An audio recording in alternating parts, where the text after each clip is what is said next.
àrí ìbílà méjì àkàjá Adédìbú alájọ àlàfókùnkò onínú mímọ́ bàbá Kúnlé ọmọ ìyá olóbì lọ́jà ọba Lámídì Kan Ìbàdàn Kan o ọmọ ìnílé kó máma níran ìwọ̀tún lọ́mọ Ọ̀yọ́ Àtìbà nílé Àtíngísì Lámídì ò fẹ́ràn Àkànjí ò fábò sí àríyìbí ò fọ́tẹ̀ kankan asọ̀rọ̀ lójú ọlọ́rọ̀ ọkọ̀ bọ́sẹ̀ ó ní tọ́lọ́rọ̀ bá gbọ́ kí ni ó ṣe Adédìbú o igi àdùbí olóòsàmù létè àríṣekọ́lá ń ṣẹlẹ́dẹ̀ lẹ́yìn rẹ̀ gómìnà kọ́lá ń ṣẹlẹ́dẹ̀ lẹ́yìn rẹ̀ arápájà ń ṣẹlẹ́dẹ̀ lẹ́yìn rẹ̀ oko nílé mọ́ra ó fàlejò láàyè ó ṣọ̀rẹ́ haúsá ó tún ṣọ̀rẹ́ Ìgbò ṣé ti mẹ̀kúnnù tó ń tọ́jú ní káwí mélòó la fẹ́ ka nínú eyín Adépèlé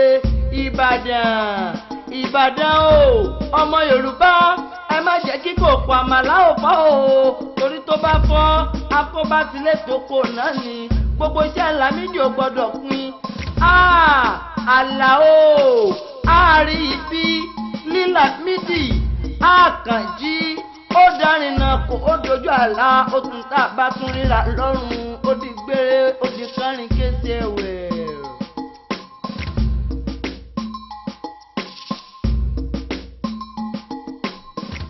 The saying goes that great men are made and not born. But in the case of Allah, it will not be out of place to state that his greatness was not only made, but also inborn. Throughout his lifetime, right from birth, perhaps, it could be conclusively said that he personified greatness in all his endeavors. His great-grandfather migrated from the royal family of Àtíngísì in the old Oyo kingdom to Ibadan. The Mogaji of Àtíngísì compound corroborates. Èmi ni Alhaji Rashidi Adébáyọ̀ Sàlámù. Àbúrò ni mo jẹ́ sí Alhaji Chief Lámídì Àríyìbí Adédìbú nìbàdàn. Ṣùgbọ́n ní ìlú Ọ̀yọ́, èmi ni mo wà gẹ́gẹ́ bí mọ́gàjí lọ́wọ́lọ́wọ́ báyìí fún agboolé Àtíngísì. Ilé Àtíngísì lọ́yọ́ yìí àti ilé Olúpò yìí nìbàdàn. Fámílì kan ṣo náà ni ọmọ bàbá ọmọ ìyá ni wọ́n. Born on Monday 24th of October 1927 on Iléyá Festival Day. To the family of Olúpòyí in Ọjà Ọba Ìbàdàn, to the late Alhaji Aminu Adegoke and Alhaja Ashimowu. Abẹ́rẹ́ yọ Monday. Ọjọ́ Monday wọn ọjọ́ tó lákọọ́lẹ̀ pẹ̀lú àwọn àfáà ni. Ọjọ́ Monday yẹn ni ọjọ́ Iléyá. Wọ́n ń kírun lọ́wọ́ ní Ìdí, wọ́n sì ń bí ilé aago mẹ́sàn-án. Láti jọ náà, ìyá àti wá bẹ̀rẹ̀ sí sọ̀rọ̀ fún mi títí tó ti mo fi wá ṣe ọmọ ogún ọdún àti ọdún méjì lọ́dún náà wà mí rẹ̀ rán fún bàbá àti ìyá mi kí wọ́n fi kú. Èmi ni Folúṣọ́ Adéyẹmí Adédùntàn, ọmọ bíbí ilé Olúpòyí ní Ọjà Ọba Ìbàdàn. Mo jẹ́ ọ̀kan nínú àwọn ọmọ Olúpòyí tí ó jẹ́ ìran Adédùntàn. Àlàó ó jẹ́ bàbá wa àgbà, ẹni tí ó wá láti Ọ̀yọ́ láti tẹ ilé Olúpòyí níbí ìlú ní àwọn ọjọ́ tó pẹ́ sẹ́yìn, gẹ́gẹ́ bí ìtàn ṣe sọ fún wa. Bàbá wa Adédùntàn Àlàó yìí ló bí ẹ̀gbọ́n bàbá tèmi tó jẹ́ bàbá fún olóyè bàbá tó ti papòdà Abdulhamid Àríyìbí Àkànjí Adédìbú. He was a direct descendant of King Oníṣílé, the 24th Aláàfin of Ọ̀yọ́. Ó jẹ́ ẹnìkan tí ń ṣèdáàbòbò fún Aláàfin Ọ̀yọ́ nípa pé òun náà jẹ́ ìran ọmọ ọba, so kì í fẹ́ kí nǹkan kankan kó fẹ́ ta lé ipò aláàfin nígbò jẹ́ pé ó ti mọ̀ pé ìran tiwa náà jẹ́ aláàfin rí. He was named Adédibú Kan because his mother had problems with childbearing, and he became the only surviving child of his mother. Ilé Olúpè ní ọjà àbá Ìbàdàn. Ṣùgbọ́n ó kọ tí wọ́n sọ mí, Adédibú Kan, Adédibú Kan, ọjọ́ iléyá ni wọ́n bí mi, ní ọjọ́ Monday tí wọ́n bí mi. Èyí náà tú àmì nílé ìgbà tí wọ́n kírun bá ṣe kírun lónìí, ọjọ́ tí wọ́n bí mi. So wà tí wọ́n tún wá sọ mí ló kọ wọ́n ní Adédibú Kan, pé akúkúrẹ́ lè wí o gan o. The late Chief Aribi Lamidi Akanji Adédibú started his education at a Quranic school before commencing primary education at Olubi Memorial Primary School and the primary school arm of Ibadan Boys High School in 1939. He graduated from Ibadan Boys High School and got the amended certificate meant for Standard 6 graduates in 1946. After his education, he first worked as a storekeeper at the then government catering guest house in Jericho, now Trans Motel, Ibadan. He later became an apprentice of a petrol station under the supervision of Alhaji Yusuf Ajimobi to learn how to run a petrol station. Because his mother never wanted him to work under anybody, after his apprenticeship, she bought him a petrol station named Atlantic Petrol Station at Mokola Roundabout, Ibadan in 1950.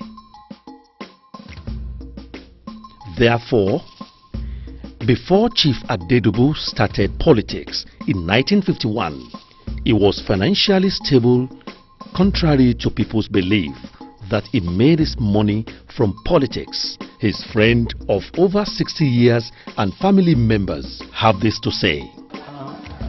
Alhaji Adédibú, ọ̀rẹ́ mi ni ọ̀gá mi. Ọlọ́run ọba ní fi ọ̀run kẹ́. Ẹ̀ka kó sì lò tó dé láti jọ ń bẹ. Around 1945, 46, 47, àtìkò tá a ti jọ wà nígbà tó ṣèlú wá dé, àtúnjọ ń ṣòṣèlú ni. Ọlọ́run wá pè lọ́gàá fún wa. Láti ìgbà náà ló ti jẹ́ èèyàn takuntakun, èèyàn ńlá. Kò wọ́pọ̀ nínú ẹni tí ó lówó, tí ó ní láárí tó wà tí ó tó ká àwa tá a lò lọ́kùn.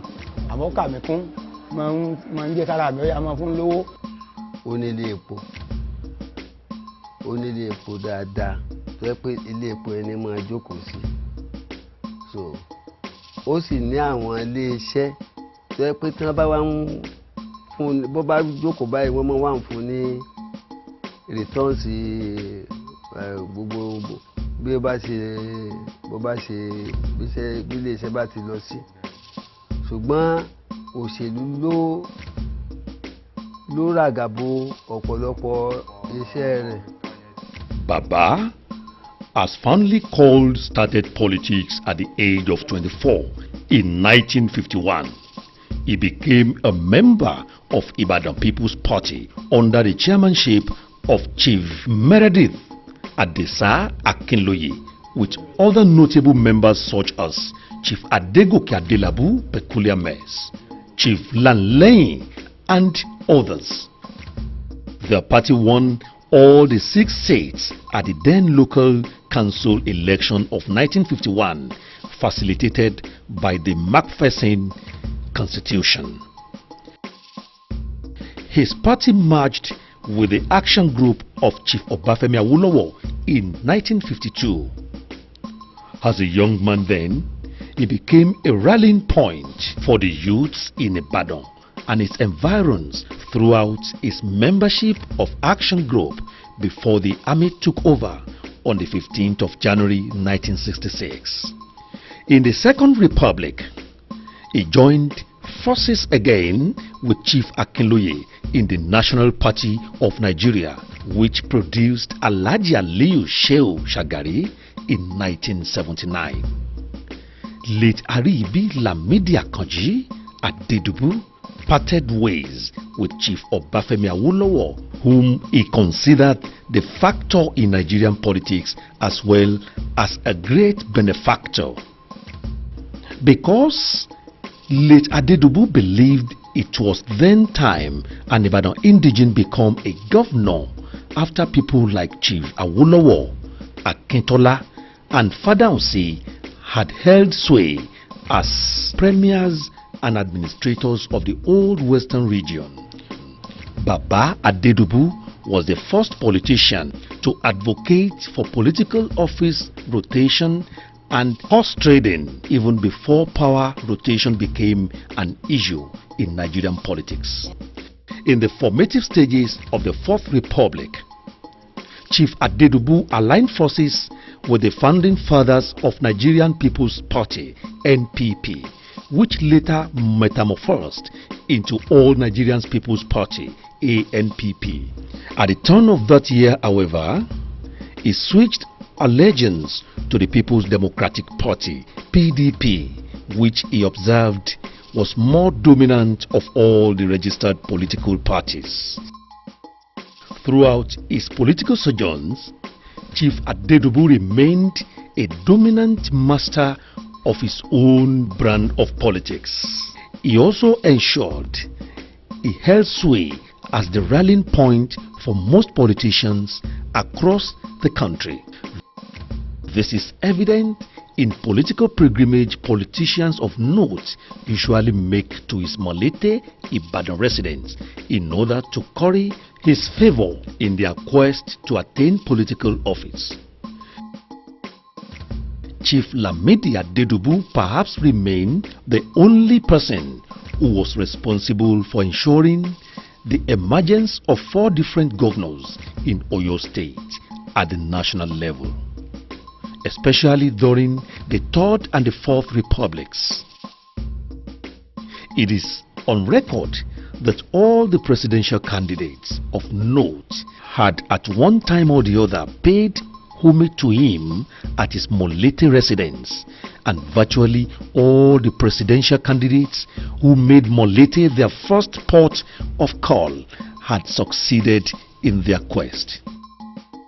Late Chief Lamidi Kan believed politics is a game where you explore all the tactics to beat your opponent, a game where you require a lot of supporters, skills and scheme to beat your opponent.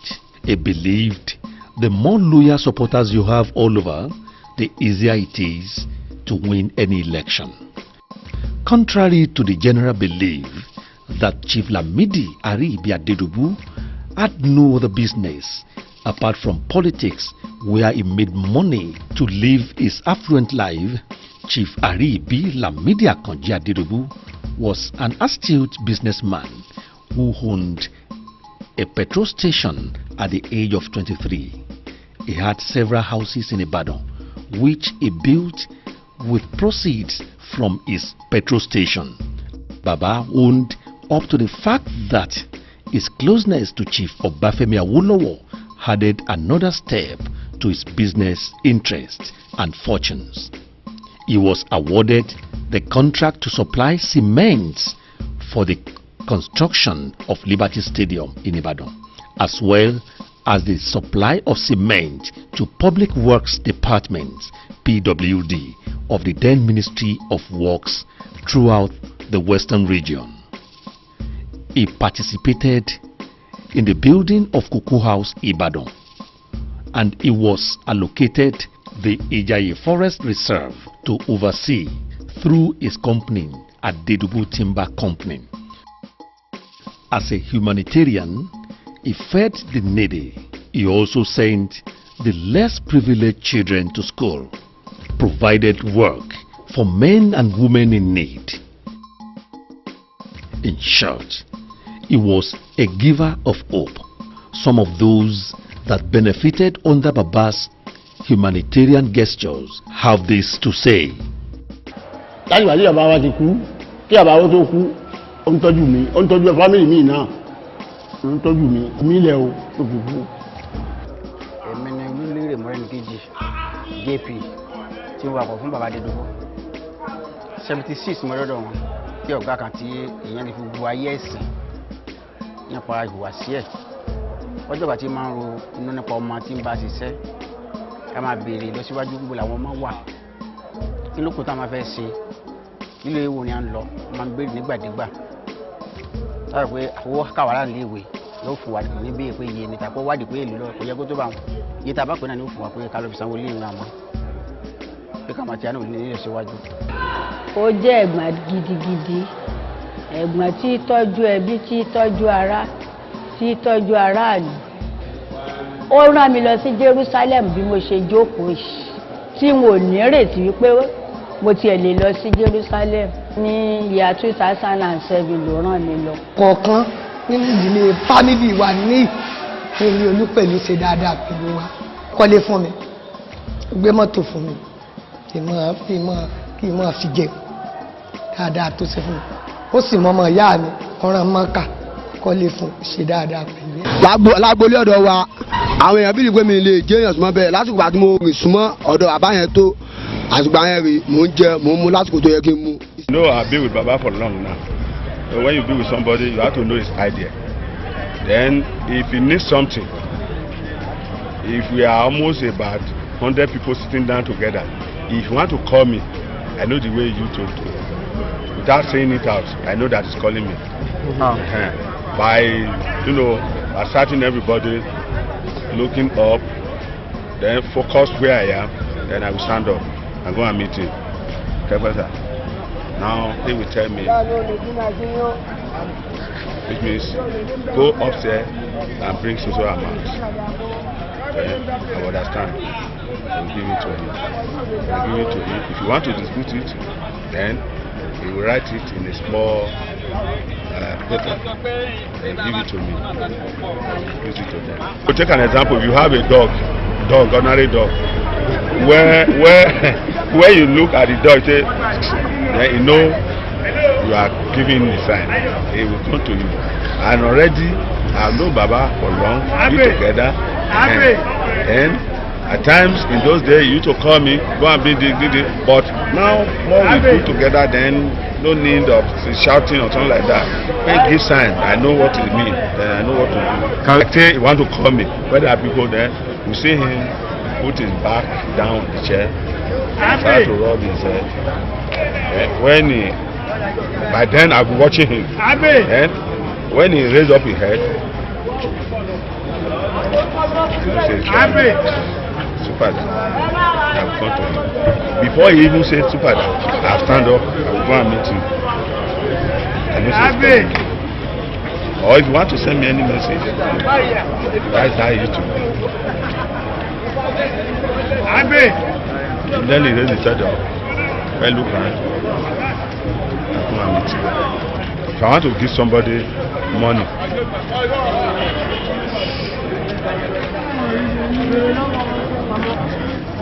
then the next person to him won't hear, but he will point to the person how to give it money to. You hear me now? That's the thing. Then the person that I will give money to will be surprised. I say, Baba said I should give to you. I say, oh Baba.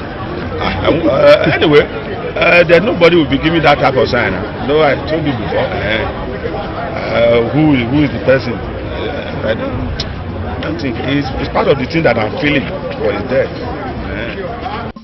As a religion faithful who believe in God, not minding which religion you practice, Baba displayed this by having a chief imam and pastor in his Monlete residence that conducts service and prayers every day.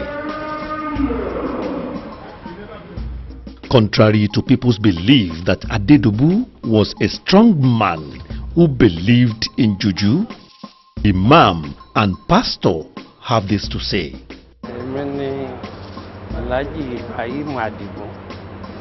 Chief Imam International ó jẹ́ Imam Adédibú. Ọkùnrin mẹ́wàá la Adédibú. Ìmọ̀ràn tí ń bọ̀ láti 1958. Ẹni ọba kúrò rí di Adédibú rọ́lọ́pàá. Kò sì gba ọgbà oògùn gbọ́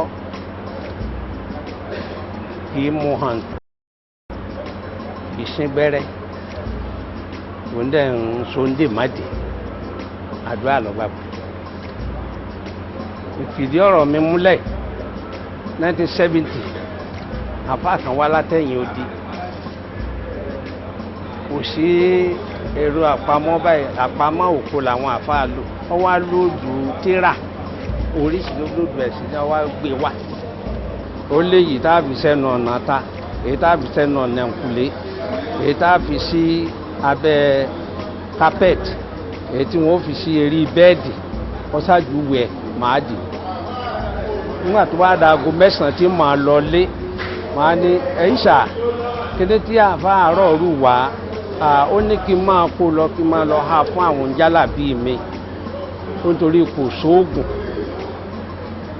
ó ní téèyàn bá bímọ wọ́n pàdúrà rẹ̀ gbà bọ́ bá lówó wọ́n pàdúrà rẹ̀ gbà bọ́ bá kọ́lé bọ́ bá ra mọ́tò wọ́n pàdúrà rẹ̀ gbà wọn ò ní kó oògùn rẹ̀ ló jẹ́ wọ́n láti pé àwọn bàbá olóògùn yìí gan àná wọn wá sọ̀rọ̀ tí wọ́n jára wọn pé ikú ń pagilé tí aláwọ̀ bèlè ń tàṣẹ tí ń fawọ rẹ̀ rándè ó ní àti mọ̀ pé rọ́lóògùn olóògùn àrùn bẹ́ẹ̀ o ṣùgbọ́n pé èèyàn wẹsẹ̀ ní èlówó láyé èèyàn ó sì gbẹ́rẹ́ ní èlówó láyé bàbá nírọ̀ ni ọlọ́dúà ló lè ṣe gbogbo ẹ̀ àdúrà lọ́gbàgbọ́. 83 31 December làwọn ìdí àgbọn gbàjọba Ṣàgàrí ńgbà á bọ́ sí 84 January ńgbà di February àwọn ọlọ́pàá wá láti ìlú Èkó ọ̀gá ọlọ́pàá pé àwọn wá ṣáàjì ilé Adédibú pé gbogbo ìbọn tó nílé machine gun tó nílé àwọn ń bọ̀ wá ṣáàjì ẹ̀ wọ́n wá lòun ò níbọn lé ó ní lóun ti dáyé ó lóun ò mọ́bẹ̀ kó ń padì ẹ rí bí wọ́n bá padì ó lóun ọbẹ̀ yàn pa ni kátó àpò wọn wà níbọn sọ̀gọ̀ ọlọ́pàá ní gbólóhùn tó sọ ẹ̀ olómọ́kùn lọ nítorí táwọn bá bọ̀ ó ló le nígbà jẹ́ pé fúláàtì làbágòkè wọ́n sí gbogbo yàrá ní kankan nígbà àdé yàrá tí wọ́n ń sùn sẹ́mi pé ilé àdúrà ń bẹ̀ ń bẹ̀ wọ́n wá sílẹ̀kùn ilé àdúrà láti sàlẹ̀ dókè báyìí àpáàní ni wọ́n lòdù ẹgbẹ́ kejì àpáàní ni níwájú àpáàní ni wọ́n wá ń tẹ́ ìtẹ̀sí àárín ó níbi tóun sún ni tóun bá fẹ́ ṣe nǹkan pé kọ́lọ́hún ó ṣe kíákíá Ọlọ́hun á pé Alhaji Ibrahima kọ́lọ́jọ́ kò ń di àdúrà ńlẹ̀ àdúrà òun lòun wà lọ sùn sínú Kúránù pé kádùn ọmọ lọ fún ọjọ́ méje lé nígbà tóun bá yẹ kó lé ọjọ́ méje ó ní nǹkan yẹn ó ti ṣe é ṣe tó bá yẹ pé tọkàn òun kọ tóun bá sùn bẹ̀ tóun pé Alhaji Ibrahima máa lọ ṣàdúrà so nígbà tóun bẹ kú ó ní nǹkan náà ó ti kọjá ọ̀gá ọlọ́pàá wa ní ìgbàgbọ́ yìí ó ní kò jẹ́ nǹkan kan lójú ọ ní tiẹ̀ nù ó lóun ìbọn ó ní tó ọta àtẹ̀tù òun ní Kúránù ìṣògùn rárá kò sì sínú ẹgbẹ́ òkùnkùn kankan kò tí ẹgbẹ́ kankan gbọ́ pé ẹgbẹ́ òkùnkùn rárá èèyàn gidi l'Adédibú téèyàn bá dùnú olúwẹ̀ ojú gbogbo ayé náà.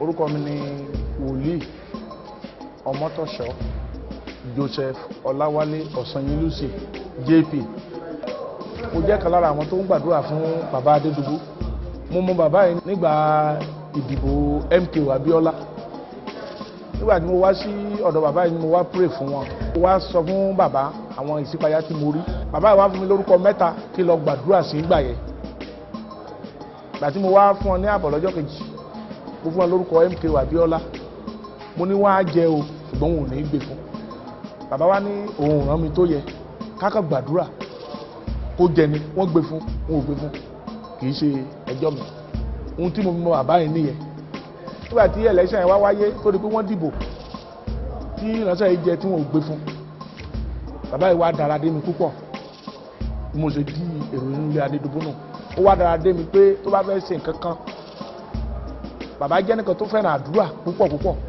kì í wo tẹ̀sìn kì í wo kó bóyá òun jẹ́ ẹlẹ́sìn mùsùlùmí bó ṣe fẹ́ràn Christian ló fẹ́ràn Muslim èmi tí mo ń sọ̀rọ̀ ẹ̀ẹ̀mejì ló ti rán mi lọ ilẹ̀ mímọ́ kì í dé ìṣẹ́mi nìkan we are about 247 people mo jẹ́ kan lára àwọn tó lídì Kristẹni lọ sílẹ̀ mọ́ ní 2007 February ní ọdún 2008 náà mo tún jẹ́ kan lára àwọn tó tún lídì àwọn èèyàn lọ sí ilẹ̀ mímọ́ nípa àṣẹ bàbá yìí bọ́n bá fẹ́ wọlé àdúrà ni bọ́n bá ń jáde àdúrà ni àwọn fúnra wọn gan máa ń gbàdúrà fúnra wọn akẹ́kọ̀ọ́ yẹ lára àwọn tá a jẹ́ fọ́lọ́ àwọn bàbá jẹ́ ní àdúrà tí kírísítẹ̀nì bá débi àgbàdúrà tí mùsùlùmí bá débi àgbàdúrà. As the pastor claimed, it was like Baba had a premonition that his time was up, because when his pastor told him of the dream he had, this is what Baba said. Kò yà mí lẹ́nu pé wọ́n kú ó kù ọjọ́ mẹ́ta tán máa kú mo wá síbí mo wá sọ ìṣípayá tí mo rí fún wọn níjọ́ Sunday bàbá máa ń gbàwẹ̀ ní every Sunday ẹni bá súnmọ́ wọn dáadáa alẹ́ ọjọ́ yẹn mo wá sọ fún wọn pé mo rí ìṣípayá pé umbrella kan tán fi bo gómìnà lórí ó ya wọ́n sì béèrè mí ẹ̀ mo sọ fún wọn pé àgbà òṣèlú kan yóò kú a sì wá gbàdúrà lé lórí níbi níjọ́ Monday nígbà tá à ń gbàdúrà yẹn lára àwọn tó wà níbi àdúrà yẹn ni former governor Kọ́lápọ̀ Ìṣọ̀lá senator Kamorudeen Adédibú tó jọ bàbá àti àwọn lórúkọ ni a wà níbi àdúrà lọ́jọ́ Monday nígbà tó di ọjọ́ Monday yẹn ohun tó yà mí lẹ́nu pé gbogbo bí mo ṣe ń gbàdúrà ẹ̀mí gígùn fún bàbá ló ti tó ẹ má tọrọ ẹ̀mí gígùn mọ́ ó ti tó àti ẹ̀yìn gbàládùra pé kọ́lọ́run jẹ́ kán jẹ Olúbàdàn ṣùgbọ́n àbá yẹn dá wa dúró pé ká má gbà mọ́ ìgbà tí mo gbọ́ pé wọ́n kú ojú bíi wákàtí méjì tí mo fi bí sílẹ̀ náà pè mí lórí ẹ̀rọ ìbánisọ̀rọ̀ pé bàbá kú kò jọ mí lójú gẹ́gẹ́ bí ohun tí a ti rí ìṣípayá tí Ọlọ́run ti fi hàn kò jọ mí lójú àwa ò mọ àkókò tàbí ìgbà ṣùgbọ́n a mọ̀ pé àkókò ti tó fún bàbá yìí àwọn fúnra wọn mọ̀ torí ìṣesí wọn àtiwá wọn ọjọ́ náà orin tán kọ ni pé láìla ìlàlà ò múrítàlà Muhammadu wọn ò rí mọ́ lọ́jọ́ tán ń gbé múrí lọ ní ìlú Kánò tọmọdé tàgbà ló ń sọkún fún múrí pẹ̀lú àwàdà tán ṣe kò jẹ́ ká fúnra lẹ́yìn ìgbà tán kọrin yẹ tán wọ́n tún bá mi sọ̀rọ̀ pé wòlíì àdúrà ẹ̀ máa ń kí wọ́n sì ń ṣàdúrà fún mi pé kí n má stọ́ọ̀pù àdúrà o kí n máa gbàdúrà mo ṣe ń gbà á gbogbo ohun tó ń ṣe lọ́jọ́ náà wọn ò dá dúró tó bá jẹ́ bí ọmọdé ni wọ́n ní àbá pè wọ́n lémèrè tàbá bíkú torí gbogbo ohun tó ń ṣe náà wọ́n dọ́bù oore ṣíṣe ọjọ́ náà wọ́n ṣe àwàdà wọ́n bá gbogbo èèyàn ṣe yẹ̀yẹ́ wọ́n fún ẹnumọdé lówó wọ́n fún àgbà lówó wọ́n mọ̀ tó bá jẹ́ ìlànà kìrìsìtẹ́nì náà wà ní màá sọ pé wọ́n ti rí Jésù kan tó rí ikú bàbá yìí ti rí ibi tó ń lọ ojú ti ń ró ó ti mọ̀ Bíbélì ti jẹ́ ká mọ̀ pé a ó mú ọ̀kan a ó fi ọ̀kan sílẹ̀ èyí tá a máa mú la ò mọ̀ Luke 1:37 òní kò sóhun tọ́lọ́run ò lè ṣe Jeremiah 33 òní ké pè mí èmi ó sì dáhùn èmi ó sì fi wọn alágbára tí wọ̀kùn mọ́ lára àwọn alágbára tá a mọ̀ ní ikú wà kò sẹ́ni tó mọ ọjọ́ ikú kò sẹ́ni tó mọ ìgbà tàbí àkókò a kàn lè ní ìṣípayá pé ọjọ́ ti tó ṣùgbọ́n a ò mọ irú ikú tí ó pa wá àti bó la kù sí àti bó ń ṣe sí wá a ò lè sọ Ọlọ́run nìkan ló mọ̀ ìyẹn ni Ọlọ́run fi jù wá lọ torí kan tó ń rìnrìn àjò lọ́jọ́ náà wọ́n gbàdúrà ẹni àdúrà ni wọ́n látàyé lọ dọ́run wọ́n gbàdúrà tó gbogbo ìgbésí ayé wọn àdúrà ni bọ́n ṣe dàgbà tó yẹ wọ́n gbààwẹ̀ ní Sunday tí ì yẹ. As a father who not only took care and loved his own children, but regarded every child or anybody as his, as he proudly referred to any child as ours or Mowani, his biological children and other numerous children have this to say about him. Ìbẹ̀rù Ọlọ́run tí bàbá tó bí wa tó ní àtìfẹ́ tó lọ ní pẹ̀lú ẹ̀ ló fi jẹ́ kó ṣe gbogbo tó ṣe ń lé ayé ẹ̀. Gbogbo ẹni tí ò ní bẹ̀rù Ọlọ́run wọn ò tó ọjọ́ orí bàbá tó bí wa tó ti kú. Nítorí wọn fẹ́ kí gbogbo ń kálukú kó dì mú nìyẹn. Wípé mọ́ gbèrè ga ọkọ̀ á nìyí. Ọlọ́run ní gbèyàn ga bàbá tó dẹ̀bí wa kò lè sọ pé èmi mo ní mọ́tò yìí a ní àwa la ní mọ́tò kò lè sọ pé ọmọ mi lélẹ̀ ọmọ wa lélẹ̀. ó mú wa gẹ́gẹ́ bí ọmọ bí inú ẹ̀ ní kò ká kó wà bóun ṣiṣẹ́ mọ́ bí ọ̀n tó bínú ṣe máa ń bá wa sọ̀rọ̀. Pa Adédibú is just like a father to me. Why? Because I always be with him. Boya in the room or anywhere at all, I always be with him. So But if you want to eat, he always call me, Super. The type of food that you want to take, he will tell me. I have to tell his wife, Elijah, or the whole people, the Jama concerned, they want to eat, and the person to prepare everything, how the food will come at a time, to finance the food. Bàbá dáadáa ni, ó dá fún gbogbo èèyàn, anybody tó dá fún, ó dá fún gbogbo èèyàn. Everybody is in harmony. I'm from láti Edo State, but ó take me bí ọmọ. Mi ò bá sọ fún ẹ láti Edo State lèmi wá, ẹ ní mọ̀, because Adédìbú ó kó gbogbo èèyàn mọ́ra. Anybody tẹ́ ẹ̀ ní rí ń bì, Igbo ni o, Hausa ni o, Yorùbá ni o, gbogbo wa. Abọ́ kan ní gbogbo wa fi jẹun. Kò kí sọ pé ẹlé òṣèlé yìí. Ẹ̀wà bá jẹun lọ́wọ́ ní ìsìn náà ó lè dé ní Super kílẹ̀ jẹ́ ń bẹ̀, fún mi díẹ̀ ń bẹ̀. Àjọ jẹ ni, òun fúnra bá jẹ the same thing. Which bàbá dáadáa ni. Mi ò lè rí anybody mo lè fi wé ní tí ó Ọlọ́run nìkan ló mọ̀. Èèyàn ló lè ṣe bí Adédìbú. Ó pọ̀, èèyàn lè àjọṣepọ̀. Èmi ò personally àjọṣepọ̀ pẹ̀lú ẹ̀ mi ò lè gbàgbé o. Why? Because àárọ̀ mo wà pẹ̀lú ẹ̀, ọ̀sán mo wà pẹ̀lú ẹ̀, alẹ́ mo wà pẹ̀lú ẹ̀. Títí jọ́ tó kú yẹn gan pàápàá. Ó pè mí títí tó fi wọ immigration. 3 minutes after, now the former deputy governor Alhaji Azim ló fi pè mí ní bàbá òun mọ̀ alájàdá òun mọ̀ kí ló ṣe bàbá àwọn gbé lọ sí UCH. Mi àtàlájà láti inú kọ́ńpàdà yìí àlàwà ló kọ́kọ́ débẹ̀.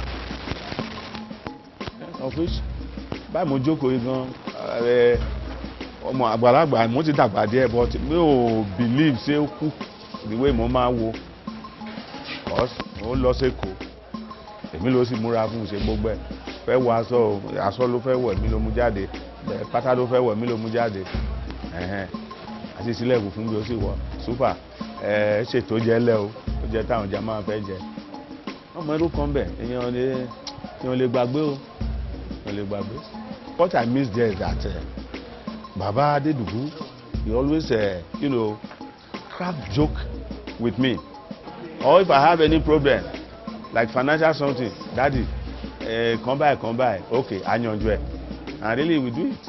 And now he's about to complete my house before he die. He's about to complete it. Okay, the day he was going to Lagos, he said when he come from Lagos he will give me some part of the money that I will use for my building. But now it's a painful something. I'm like a son to Baba, so I know virtually everything. But in a nutshell, Baba was kind-hearted. Baba was a philanthropist. Baba has a large heart, and I'm telling you, he's an enigma. And we are really, personally speaking, I'm one of his disciples, and we have really, in a way, enjoyed and tap from his wisdom, his full of experience in politics. I'm telling you, Baba is Baba, Adédibú is Adédibú, and it is a sort of rude shock when we heard, because we believe that we never die, because of his importance, the impact, positive impact it has really affected on our lives. I must confess to you that so many people have passed through his college of politics, and we had 3 or 4 governors, the House of Rep members, senators, councillors, chairmen of local government. So it's too much, because since I joined politics in 1991, I've always been with him. I've learned a lot from him. But I'm telling you, he's a complete politician. And he's a special breed for that matter. Very special. His life comes once in a while. See what I mean? There were times of Adédibú, and when Adédibú was really riding in Oyo State politically, was calling shots politically in Oyo State. People are not appreciated while alive, so says a Yoruba adage. Ènìyàn ò sunwọ̀n láàyè, ọjọ́ àbákú là á dèrè. When his death was broken to the public, people started showering encomium on him.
The true Adédibú was unveiled, a lot of them wailing and crying, which made people wonder why this man was so much castigated while alive.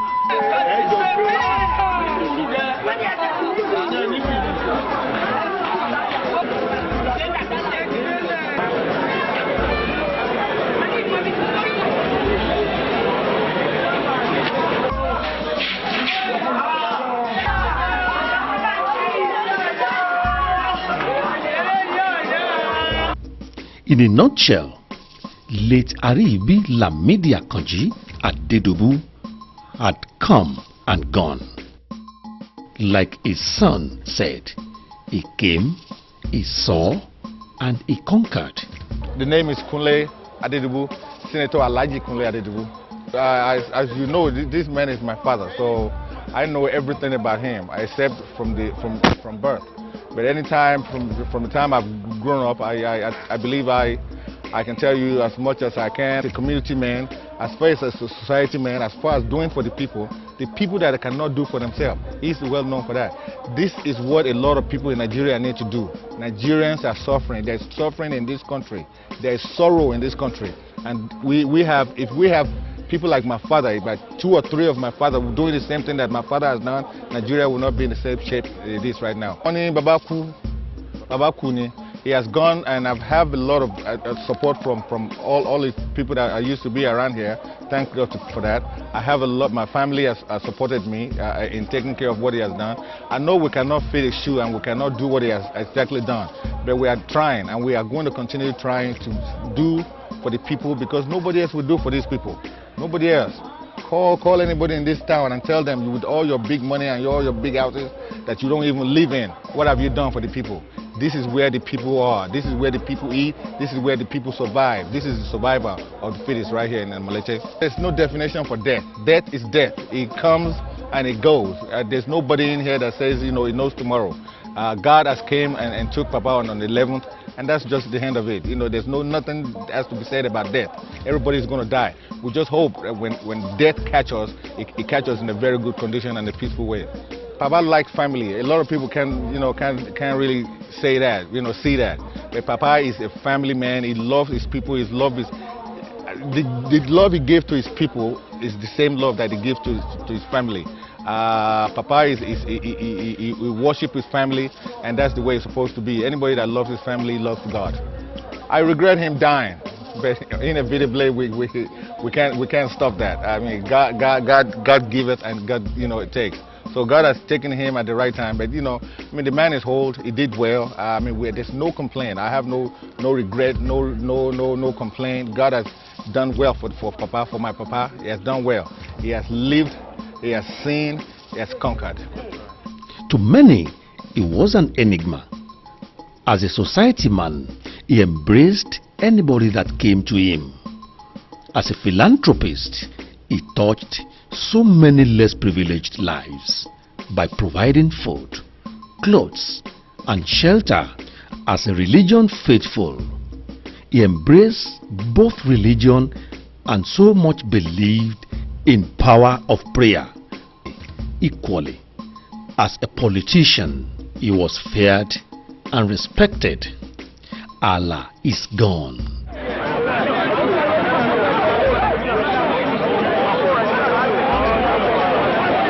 Now, what is next? Like Nigerian Speaker of House of Representatives, Honorable Dimeji Bankole says. Mo kí gbogbo àwọn family bàbá wa tó wà níbẹ̀ láti ọ̀dọ̀ dókítà wa wà níbẹ̀.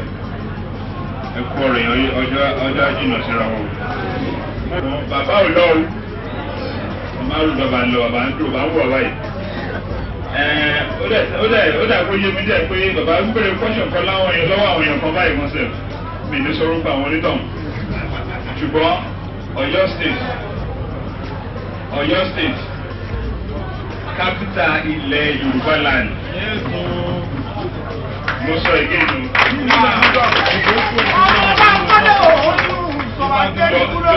Ó sì máa ráyè sọ̀rọ̀ jọ ọ̀dẹ́ ń sọ tẹ̀lé ẹjọ́. Capital ilẹ̀ Yorùbá. Ó dọwọ́ yín, ó dọwọ́ Ọlọ́run. Ó dọwọ́ yín, ó dọwọ́ Ọlọ́run lẹ̀ Yorùbá o. Àwa máa retí direction tẹ́sẹ̀ ká tó gbà báyìí. Ṣọ́rọ̀ mi yé yín.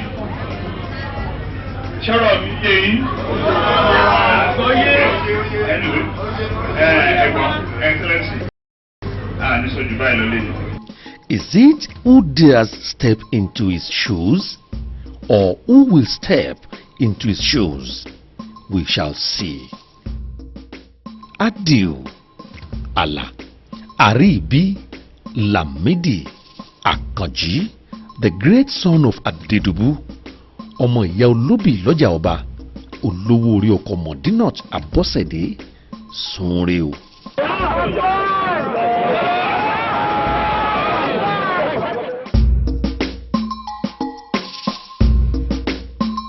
Àríyìnbí Lámídì Àkànjí Adédibú alájọ àlàfúnkún gbò onínú mímọ́ bàbá Kúnlé ọmọ ìyá olóbì lọ́jà ọba Lámídì Kan Ìbàdàn Kan o ọmọ ìnílé kó máma níran ìwọ̀tún lọ́mọ Ọ̀yọ́ Àtìbà nílé Àtíngísì Lámídì ò fẹ́ràn Àkànjí ò fábò sí Àríyìnbí ò fọ́tẹ̀ kankan asọ̀rọ̀ lójú ọlọ́rọ̀ ọkọ̀ bọ́sẹ̀ onítọ́lọ́rọ̀ bá gbọ́ kí ni ó ṣe Adédibú o igi àdùbí olóòsàmọ̀ létè àríṣekọ́lá ń ṣe léde